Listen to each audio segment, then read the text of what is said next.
Bonsoir à tous. À la une de ce journal, une semaine après l'annonce de la stratégie de riposte gouvernementale contre la pandémie du coronavirus au Cameroun, certaines mesures gouvernementales sont loin d'être appliquées. Les sensibilisations de proximité sont quasi inexistantes dans les villes qui enregistrent le nombre le plus élevé de cas positifs du Covid-19, la surcharge dans les transports urbains et l'absence des bornes de lavage des mains dans les lieux publics sont décriés. Pourtant, l'heure est grave. Le Cameroun vient d'enregistrer 56 cas de coronavirus, dont 9 nouveaux cas dans la ville de Douala. Et vous suivrez dans ce journal une enquête exclusive sur les circonstances réelles du décès d'un Camerounais tombé gravement malade il y a une semaine à Bonapriso et décédé et suspecté d'avoir contracté le coronavirus. Nous ferons le point sur la situation sanitaire de ce Camerounais, les circonstances de son décès et les dernières informations concernant sa dépouille. Nous en parlerons au cœur de ce journal.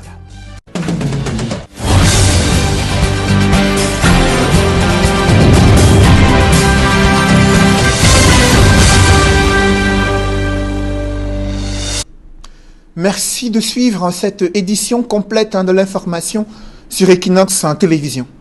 Le 6 mars 2020, le Cameroun comptait pour la première fois 2 cas positifs Covid-19.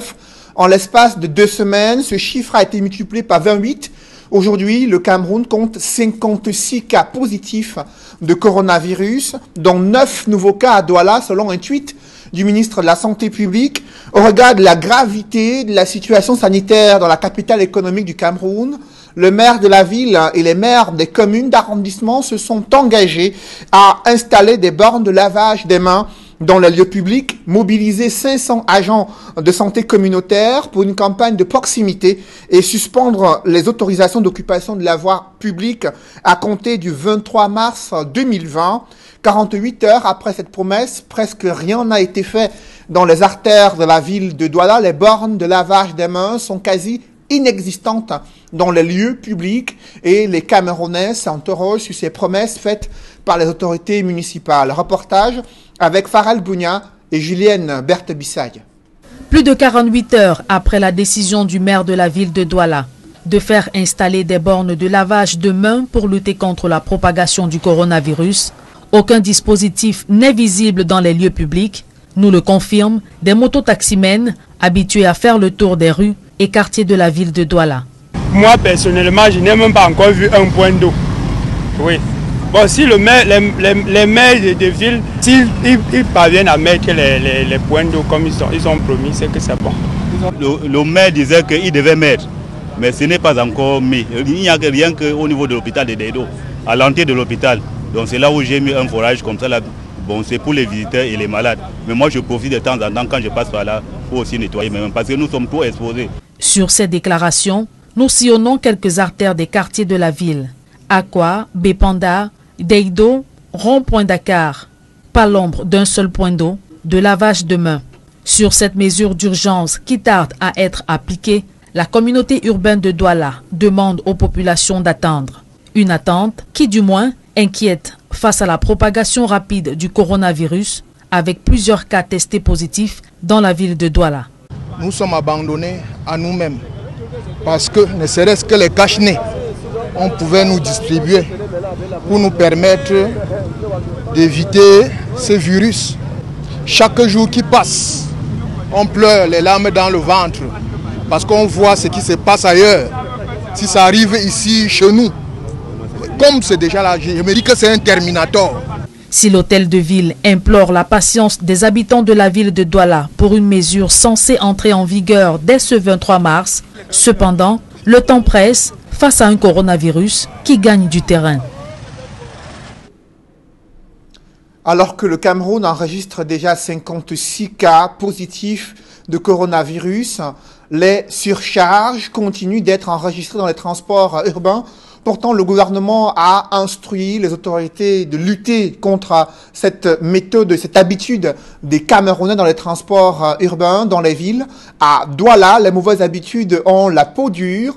Malgré les dangers auxquels ils sont exposés, les Camerounais continuent de procéder à la surcharge, à la fois sur les motos et dans les taxis. C'est le constat fait par nos reporters dans la ville de Douala, Farel Bougna et Jean-Paul Chognat. Parmi les mesures gouvernementales pour stopper la propagation exponentielle du coronavirus au Cameroun, la restriction de surcharge de passagers dans le transport urbain peine à être respectée dans la ville de Douala. Les mototaximens en premier comprennent mal la faisabilité d'une telle mesure. On essaie d'appliquer toute cette méthode, mais on peut tourner peut-être plus de 3 heures de temps. Donc on ne trouve rien que les clients qui proposent le bâchement. Pour ce secteur, évalué à plus de 75 000 motos en circulation, l'interdiction de surcharge, couramment appelée bâchement, ne saurait prospérer dans une ville de Douala où le coût de vie devient de plus en plus élevé et les charges familiales intenables. Ce matin, j'ai porté une dame, elle me dit à la F, j'arrive en route, je vais bâcher ma moto. Elle dit non, je ne veux pas le bâchement. Elle dit bon, tu vas me donner 700. Où tu descends? Elle veut faire, je dis que descends de ma moto. Je ne prends aucune mesure parce que je n'ai pas les moyens. J'ai 3 enfants. Dans cette croisade contre le Covid-19, la distance de sécurité à respecter serait même un leurre dans le transport par moto et les commerces, à l'instar des marchés, où des centaines, voire des milliers de personnes fourmillent au quotidien. Bon, en ce qui concerne par exemple le fait d'avoir 1 mètre d'écart, bon, c'est une mesure vraiment qui est un peu très difficile pour nous parce que même le client que tu mets derrière toi, le client est à moins de 20 cm de toi. Et concernant les écarts d'1 mètre, ça ne peut pas se passer dans les marchés. Puisqu'il n'y a pas, le gouvernement n'a pas mis les gens pour, ne sais pas, réglementer les écarts dont il a parlé sur le terrain. Dans ce même secteur de moto, la peur de contracter le coronavirus en fait voir de toutes les couleurs.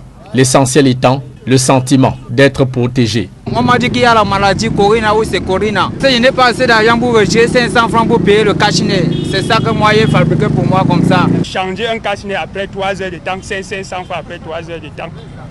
Oui, je ne vois pas ce Camerounais-là, surtout Ben Skinner, qui pourra réussir à dépenser 500. Et sur les éventuelles mesures de confinement total qui se dessinent à l'horizon, au regard de la progression du coronavirus, avec le nombre croissant de cas testés positifs au Cameroun, la pilule est bien amère pour des laissés pour compte qui tirent au quotidien le diable par la queue pour subvenir aux besoins de leur famille. Ils ont parlé de 19 milliards. Sur les 19 milliards, là, chaque Camerounais attend à avoir même 100 000 francs pour que si à partir de demain on doit rester à la maison, ils mangent. Les enfants mangent, ils puissent manger au moins. S'il n'y a pas ça, chacun vont tout nous voir dehors. Si par exemple on nous dit rester à la maison comme on dit là, nous Camerounais qui vivons au quotidien, c'est quand tu sors que tu parviens à avoir 2000 francs que les enfants vont manger avec. On va faire quoi? Peut-être ça serait une fin du monde pour nous. Nous sommes dépassés.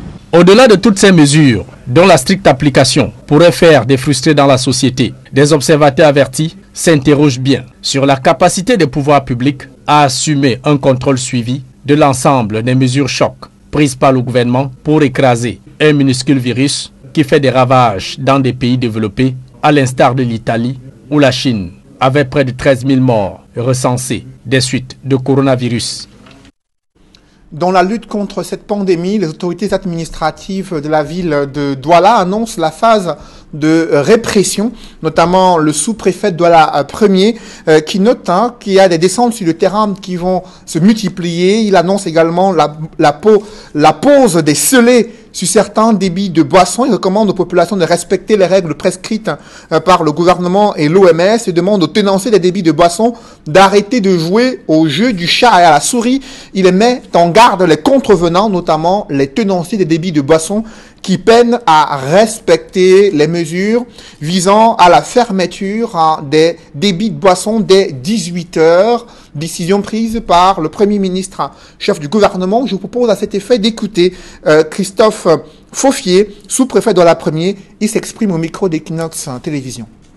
Par rapport aux mesures que nous avons bien voulu prendre pour faire face à cette pandémie du coronavirus, alors vous avez constaté qu'à l'entrée de la sous-préfecture, nous avons placé des dispositifs pour désinfecter les mains. Au niveau de ma salle d'attente, j'ai réduit le nombre de places à autour 3 parce que cette salle d'attente avait une capacité de 20 personnes, mais nous avons été très exigeants et puis on a demandé que désormais qu'on ne prenne plus de 3 personnes dans la salle d'attente. Alors au niveau également du service proprement dit, nous avons réduit, nous ne tenons plus de réunions qui peuvent prendre plus de 6 personnes. C'est d'ailleurs la raison pour laquelle vous trouvez les familles là dehors. Nous sommes obligés d'organiser des réunions de manière séquentielle pour ne pas avoir affaire à plus de 6 personnes au même moment. Alors, nous avons également dans ce même cadre organisé les descentes sur le terrain. Vous avez vous-même vécu ce qui s'est passé. Nous sommes déjà à une centaine de structures, c'est-à-dire les débits de boissons, les bars, les snacks, déjà scellés. Et nous allons intensifier ces mesures. Je voudrais donc, tout en vous remerciant, profiter de votre antenne pour faire un appel en guise de sensibilisation aux populations de Douala 1er qui doivent prendre cette mesure au sérieux. Parce que je me rends compte que certains sont ignorants et certains veulent jouer avec cette pandémie. Donc, je les invite tout simplement à respecter toutes les mesures.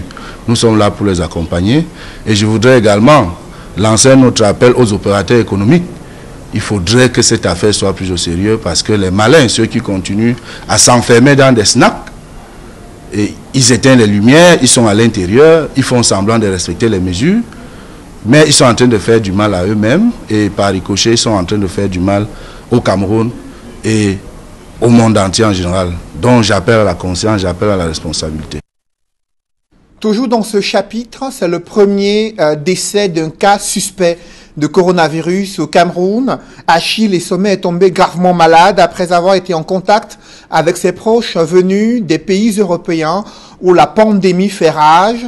Malgré un suivi médical dans une clinique à Bonapriso, son état de santé s'est dégradé à tel point qu'il a été transféré à La Quintini. C'est là où il a rendu l'âme. Comment en est-il arrivé là? Dès lors, une controverse entoure les circonstances de son décès. Comment la vie d'Achille a-t-elle basculé en l'espace de quelques jours? De quoi souffrait-il? Nos reporters, Raoul Taboufoué, Innocent Abega et Donald Brice Camgan retracent le circuit de prise en charge de ce Camerounais pour faire la lumière sur les circonstances réelles de son décès, lui qui était considéré par ses médecins comme un cas suspect de coronavirus. Reportage. Le défunt Achille Sommet Moukouri est âgé de 63 ans. Dimanche à 7h, il est admis dans ce centre de cardiologie à Bonapriso, dans un état de détresse. Une équipe médicale se déploie autour du cas, équipe conduite par le docteur Jules Djebet, le maître des lieux. Les symptômes du patient, de la fièvre depuis une semaine, de la toux depuis environ 10 jours. Il a été très bien pris en charge, maintenu complètement sous ventilation, hein. C'est-à-dire que sous ventilation artificielle, ventilation non invasive ici chez nous, et ça allait, mais je pense que l'évolution de sa situation a nécessité à un moment donné qu'on fasse plus. Faire plus parce que la situation du défunt se dégrade. Une détérioration de son état de santé due entre autres à des facteurs de risque au plan cardiaque, des facteurs auxquels se sont ajoutés donc la fièvre et la toux chez Achille. Entre 7h et 13h, la clinique s'est mobilisée. Face à ces symptômes suspects, il fallait le référer à une structure plus appropriée. L'ensemble des symptômes dont je vous ai parlé permettent d'avoir un diagnostic de présomption haute, haute suspicion de Covid-19 et en soins comme tel. L'hôpital La Quintini est saisi. Le patient y est référé à 13h. Comme cas suspect, il est placé en isolement et pris en charge jusqu'à son décès lundi à 5h. Achille Sommet Moukouri est considéré comme cas suspect en raison des contacts qu'il a eus avec des proches. Depuis plusieurs jours, en effet, le défunt qui tient ce snack bar Djanea au quartier Bonapriso a reçu plusieurs amis venus d'Europe ces dernières semaines. Parmi eux, sa compagne qui se serait soustrait de la quarantaine dans un hôtel réquisitionné dans le cadre des mesures de prévention dans la ville de Douala. Des faits que confirme la famille, meurtrie par la disparition du père de plusieurs enfants. En l'absence des résultats d'un test au coronavirus jusqu'au moment où nous bouclons cet élément, difficile d'affirmer qu'Achille était positif à la maladie, mais une certitude par contre, le défunt était au minimum un cas suspect. Le défunt est l'oncle de l'ancien international camerounais Patrick Mboma, L'ancien footballeur a rendu public en premier l'information au petit matin sur son compte Twitter avant d'appeler les Camerounais à la prise de conscience face au danger que représente la pandémie. À Bonapriso, la famille et les employés du défunt sont inconsolables. Alors qu'officiellement, rien n'a été dit sur son test concernant le Covid-19, la dépouille d'Achille a été portée en terre ce soir. Au moment où nous sommes en train de réaliser et présenter ce journal, il a été enterré avec un dispositif qui laisse entrevoir que ce sont des mécanismes utilisés pour des personnes suspectées d'être des cas positifs de Covid-19, sous le regard larmoyant de la famille qui n'en revenait pas de voir l'un de leurs membres être porté en terre juste quelques heures après la déclaration de son décès dans des circonstances qui restent encore à élucider alors qu'il présentait les signes et symptômes de coronavirus. Et concernant cette actualité relative aux circonstances du décès de Achille, le site web de la radio et télévision publique croit savoir que le défunt n'a pas été testé au Covid-19. Des déclarations attribuées au directeur d'hôpital La Quintini de Douala, lequel aurait affirmé, selon ce site web, qu'Achille souffrait d'insuffisance cardiaque et de diabète. Le directeur de l'hôpital La Quintini a réagi. Le professeur Louis-Richard Diok affirme qu'une certaine presse lui a attribué des sorties et des communiqués concernant les cas de coronavirus et les décès y afférents.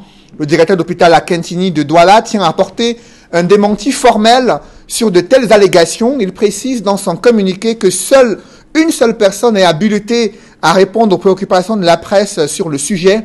Il s'agit du point focal de la région du littoral en charge des cas du coronavirus. Il invite les populations à plus de vigilance et à composer les numéros verts en cas de suspicion, à savoir le 6 98 98 22 22 et le 6 98 44 44, numéro vert rendu public dans un communiqué où le directeur de l'hôpital La Quintini de Douala dément du fait qu'il s'est exprimé sur des prétendus cas de coronavirus, comme l'ont laissé entendre certains médias publics. Et parlant de la réaction des experts scientifiques et des médecins de renom, après leur diagnostic évoquant les failles dans la stratégie de riposte gouvernementale contre cette pandémie, ces experts scientifiques et médecins de renom recommandent au gouvernement une thérapie choc pour lutter contre la pandémie, notamment le confinement total des Camerounais, notamment dans les villes de Douala et Yaoundé, l'achat des millions de tests rapides afin de pouvoir connaître le statut des Camerounais et pouvoir contenir la pandémie de coronavirus. Des propositions et des diagnostics évoqués lors de l'émission Droit de réponse sur Equinox Télévision, morceau choisi, arguments croisés dans ce reportage que signe Flavien Valondongo. La cote d'alerte est désormais atteinte au Cameroun au regard du nombre croissant des cas du coronavirus enregistrés dans notre pays. Sur le terrain, des mesures préventives édictées par le gouvernement sont diversement respectées. Vous admettez avec nous et ceux qui nous écoutent qu'il y a eu un retard d'environ 2 semaines dans les mesures qui auraient dû être prises. C'est pour ça que je dis que nous avons laissé le virus entrer dans le pays. Nous avons laissé les personnes ne pas se mettre en quarantaine au prétexte qu'elles devraient le faire volontairement. Non! C'est de l'irresponsabilité que de dire que les gens doivent volontairement le faire. Vous devez dire qu'on n'a pas à le faire et vous devez mettre en branle la force publique pour le bien justement des populations. Médecins et militants du mouvement pour la renaissance du Cameroun, le panéliste de droit de réponse estime que le gouvernement a laissé pourrir la situation. Pourtant, il aurait dû se réveiller dès les premiers cas. On se concentre notre énergie à critiquer, au lieu de communiquer sur ce qui peut faire en sorte qu'on puisse s'acheminer vers une solution. Il faut prendre les éléments positifs de la stratégie EEC. Le confinement auquel vous faites allusion, effectivement, c'est une solution. C'est une préoccupation d'ordre national pour lequel, effectivement, nous devons concentrer nos querelles à la limite. Moins de querelles, mais plus de concentration au combat contre le virus, martèle le militant du Rassemblement démocratique du peuple camerounais. Le spécialiste des questions de santé, présent sur le plateau, avoue avoir prédit des mesures rappelées il y a quelques jours par les pouvoirs publics qui, selon lui, n'y croyaient pas au danger. Je l'avais écrit dans Cameroun Tribune le 9 mars dernier. La situation n'est pas inquiétante. Mais si on n'applique pas les mesures préconisées, nous irons jusqu'à fermer les frontières, fermer les écoles, ne vous embrassez pas. Et j'ai insisté en anglais dans le quotidien gouvernemental Cameroun Tribune, parce que la parole de l'État, si elle n'est pas respectée, elle va demain répondre des morts. J'ai dit le lendemain, ne vous serrez pas la main, ne vous embrassez pas, même dans nos églises. Mes amis qui me regardent, on s'embrassait et on me prenait pour un rigolo. Des conséquences sont donc là. Des prescriptions édictées par les décideurs contribuent à trouver des solutions contre le virus, mais pire, à la chute de l'économie nationale, à travers la fermeture des frontières, des écoles et des commerces. Et le ministre de la Santé publique qui, dans un tweet, précise qu'aucun confinement total de Douala et Yaoundé n'est à l'ordre du jour du gouvernement. Cette rumeur n'est que pure manipulation, s'exprime ainsi le docteur Manaouda Malaché. Si une mesure additionnelle était nécessaire, fait-il savoir, dans le cadre de la pandémie, elle sera annoncée clairement. Le docteur Manaouda Malaché, ministre de la Santé publique, qui précise qu'aucun confinement total n'est actuellement à l'ordre du jour du gouvernement. Et dans le cadre de la riposte contre le Covid-19, le ministre de la Santé publique appelle à la mobilisation des personnels de santé en cours d'intégration. Ils sont invités à se présenter dans les délégations régionales de la santé publique de leur choix. Selon le ministre, la lutte contre cette pandémie est devenue une cause nationale et nécessite la mobilisation de toutes les énergies pour protéger les Camerounais contre la pandémie. Au moment où le gouvernement appelle à la mobilisation de tous, d'aucuns s'interrogent où est passé le ministère de la Recherche scientifique au moment où se répand la pandémie de coronavirus. Ces différents chercheurs affirment qu'ils assurent une veille scientifique et préconisent une surveillance sanitaire de la faune sauvage susceptible d'être un vecteur de ce virus, notamment dans les villes de Yaoundé et dans une moindre mesure à Douala. Reportage Emmanuel Job et Aïk Cyril.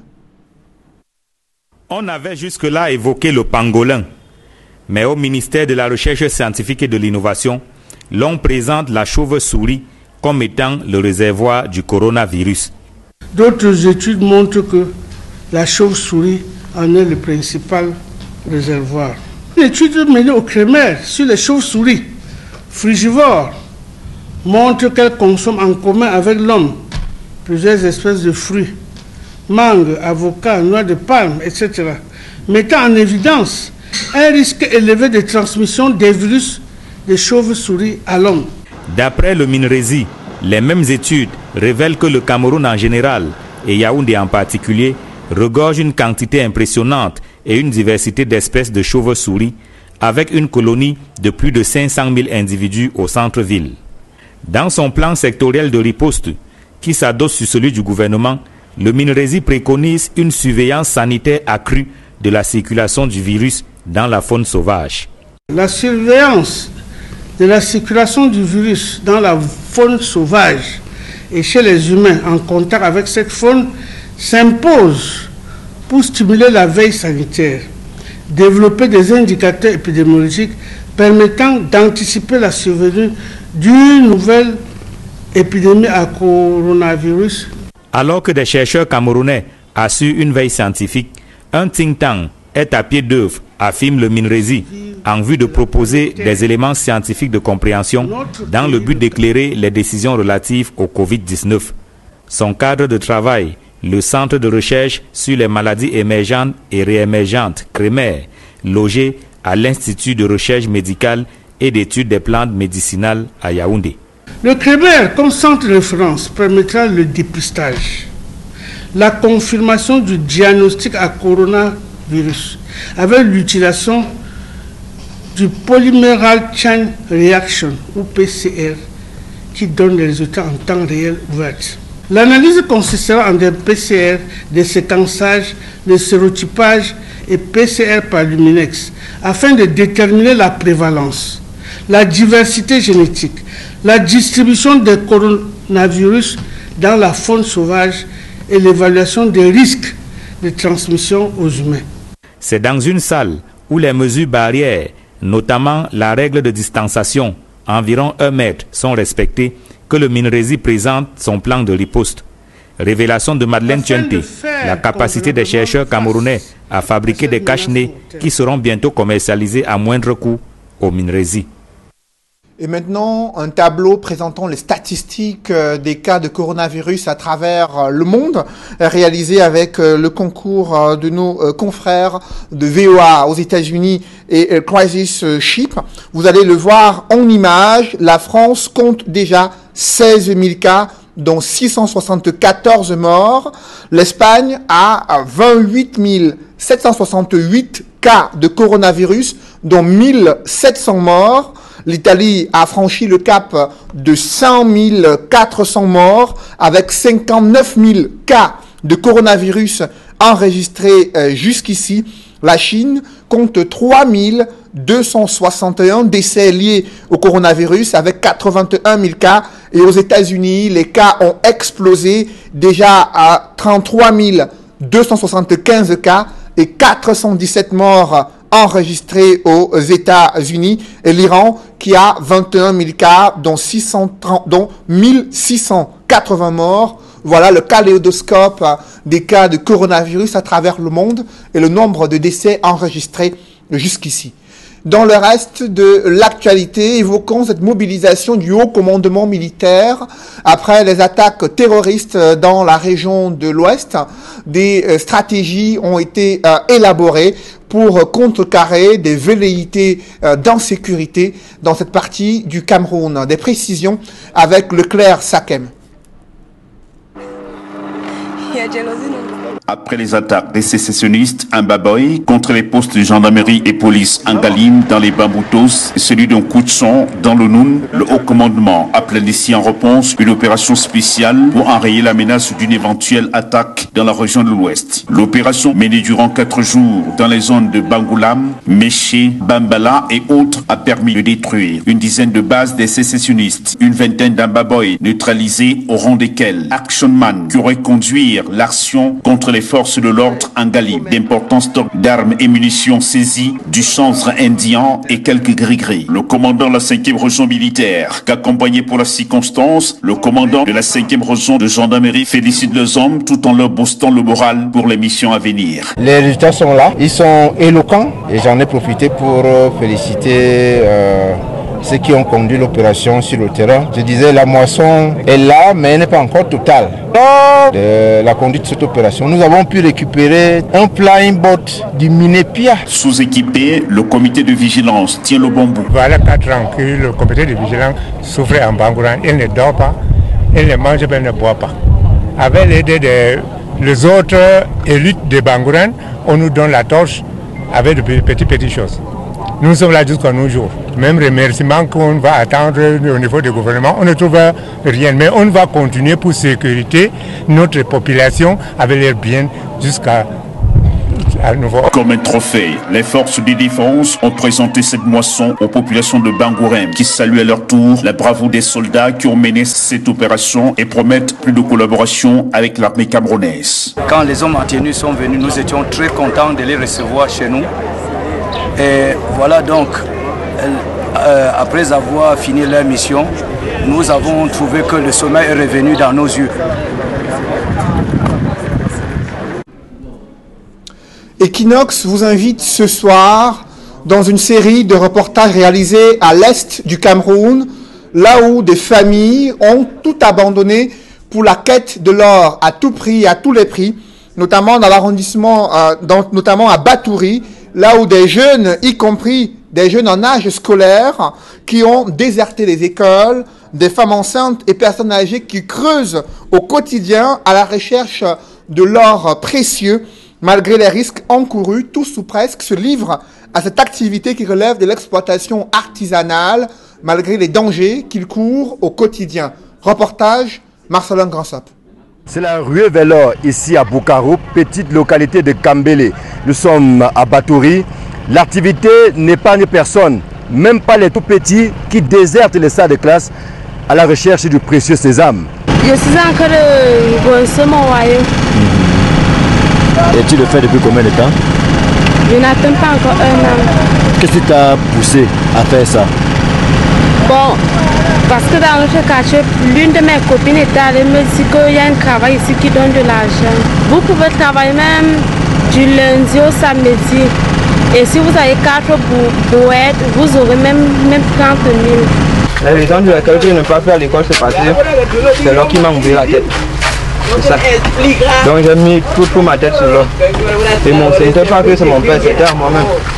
Je peux dire que c'est mon destin parce que mon père m'a poussé à refuser l'école. Parce qu'il voulait plus travailler là. Toujours est-il qu'ici, il y a une intense activité au quotidien. Des jeunes, des femmes, même enceintes, qui sont à la recherche du vécu quotidien, j'allais dire, de la pitance quotidienne. Avec ton état là, est-ce que tu t'en sors? Comment tu fais pour travailler avec une grossesse? Je travaille bien. Ça ne me dérange pas. C'est parce que tu es habitué, il n'y a pas de moment où tu as mal? Là où on travaille, là, les Chinois ont déjà occupé. Pour travailler maintenant, ce n'est plus facile à trouver. Donc, nous, c'est 2 femmes maintenant. Si tu as au moins ta motopomme, le crépine, en plus le tuyau, les tapis, c'est ça qu'on travaille avec. C'est ça qui fait en sorte qu'on doit inscrire les enfants à l'école.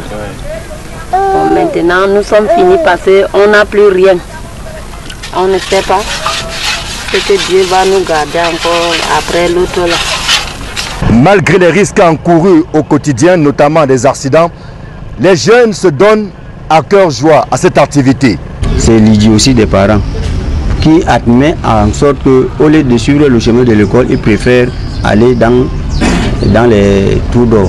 On s'attelle à aller chasser, à les sensibiliser, même au niveau de leurs parents qui ne doivent pas se retrouver dans les sites miniers. Bon, naturellement, il y a des accidents. Il y a des accidents, par exemple des noyades, par exemple un enfant qui a subi un éboulement. Vous avez dit exploitation artisanale à côté des mastodontes dont les engins sont déployés ça et là, ici à Boukarou. Marcelin Gansop, Equinox Télévision. Parlons à présent de ce grenier dans la région de l'Ouest qui vise à soutenir les exploitations agricoles paysannes afin de leur permettre d'améliorer leur productivité agricole et de nourrir la sous-région Afrique centrale. Reportage. Le monde rural a de tout temps constitué une mine d'or. Ces dernières années n'ont cependant pas été aussi fructueuses. Ceci dû à un certain nombre de réalités de manquements qui impactent la production, notamment la production agricole. Afin de redorer le blason du secteur agricole dans la région de l'Ouest Cameroun et même dans la sous-région Afrique centrale, le grenier du monde rural, chapeauté par Ngambou, dit Papa Grenier, est une agence d'accompagnement des secteurs du monde agropastoral, a fait son entrée sur le marché. Qui dit grenier du monde rural, voit le stockage et voir le côté rural. Nous faisons les essais, nous faisons les recherches sur les variétés. Nous devons obtenir une bonne variété d'abord avant de l'importer. Ce qui concerne les semences. Vous venez de visiter les parcelles de maïs où il y avait 7 variétés de maïs sur lesquelles nous allons peut-être retenir que 2 les variétés les plus productives, plus tolérantes aux maladies. Nous avons 17 variétés de tomates sur lesquelles nous avons retenu seulement 4. Ce travail a commencé depuis le 1er novembre 2019 et aujourd'hui nous avons déjà les résultats. Tournée vers la recherche et l'expérimentation, l'équipe du grenier du monde rural avec l'agrément du ministère de l'Agriculture et du Développement rural enquête sur des produits, semences et fertilisants qu'ils mettent ensuite à la disposition des agriculteurs afin de booster le rendement agricole. Je suis partenaire du ministère de l'Agriculture. Nous avons expérimenté dans ce champ un produit qui s'appelle le GRECAF 500 WP. Ce GRECAF est au niveau de l'IRA de Colbisson et au niveau de la direction technique du Minader pour l'homologation. Ils sont en train de faire les essais, je suis en train de faire les miens. Au moment où nous avons terminé les résultats, le ministère de l'Agriculture sort ces résultats, je compare aux miens.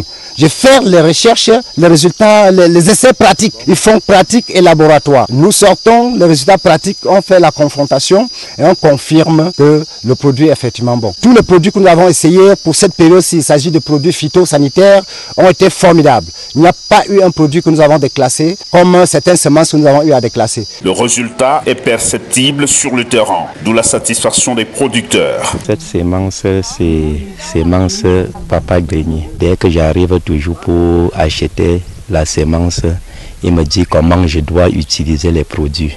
Il me dit comment je dois faire.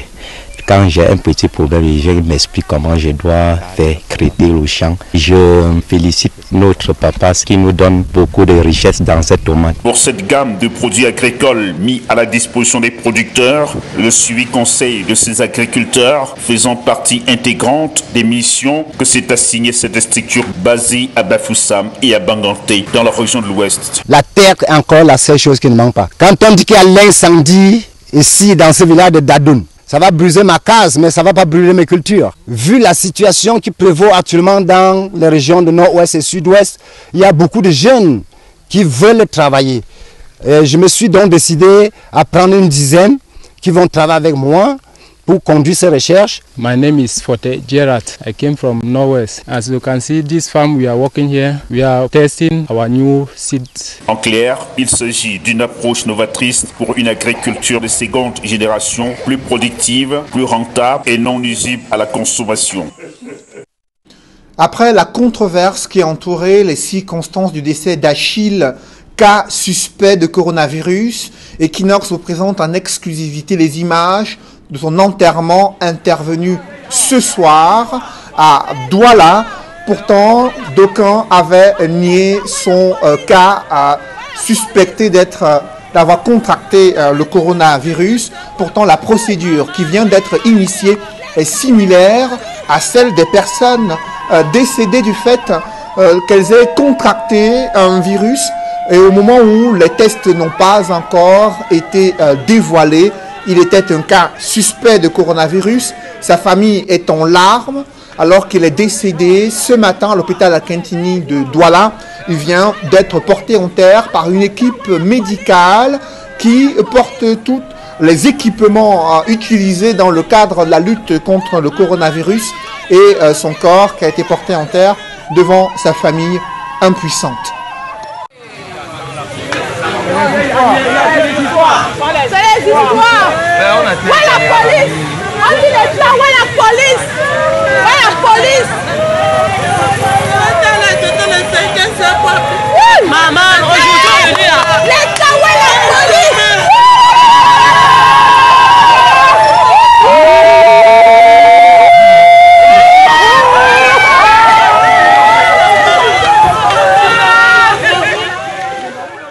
Je rappelle qu'Achille était un cas suspect de coronavirus, interné dans une clinique dans un premier temps. Son état s'était dégradé à tel point qu'il a été transféré à l'hôpital La Quintini de Douala, là où il a rendu l'âme. Et il a été enterré ce soir, juste après son décès. Une procédure similaire à celle utilisée pour les personnes qui décèdent après avoir contracté un tel virus. Pourtant, ces résultats n'ont pas encore été rendus publics concernant le test au Covid-19. Et toujours dans le cadre de la lutte contre cette pandémie, le président de la République, le chef de l'État du Cameroun, Paul Biya, vient de signer un décret portant création d'un comité de suivi de la mise en œuvre de recommandations du grand dialogue national. Parlons plutôt de ce grand dialogue national. Le président de la République, le chef de l'État, qui a signé plutôt un décret portant création d'un comité de suivi de la mise en œuvre des recommandations issues du grand dialogue national. Ce comité est présidé par le Premier ministre, chef du gouvernement, décision qui intervient plusieurs mois après la tenue de ce grand dialogue national. Mesdames, messieurs, c'est la fin de ce journal. Merci de l'avoir suivi. Juste après cette édition de 20h, retrouvez Serge Alain Autou et ses invités pour le débrief du journal sur le plateau d'Equinox Soir. Serge Alain. Aucun confinement à l'ordre du jour, selon le ministre, le docteur Manaouda Malachi. Il y a eu des rumeurs qui ont circulé durant ce week-end et même des propositions qui émanent des experts scientifiques et des médecins camerounais sur la nécessité d'aller vers un confinement total pour maîtriser les risques de propagation de la pandémie du coronavirus. Le ministre de la Santé publique affirme que le sujet n'est pas à l'ordre du jour et qu'il s'il venait à être évoqué, il sera annoncé de façon claire que c'est une rumeur qui relève de la manipulation, martèle ainsi le docteur Manaouda Malachi, ministre de la Santé publique. Voilà, madame, monsieur, c'est donc l'essentiel Equinox Soir, deuxième partie. Bonne soirée à vous, Cédric. Bonne soirée à vous, Serge Alain. Rendez-vous demain, 20h. Rendez-vous demain, 20h. Madame, monsieur, dans un instant, la suite.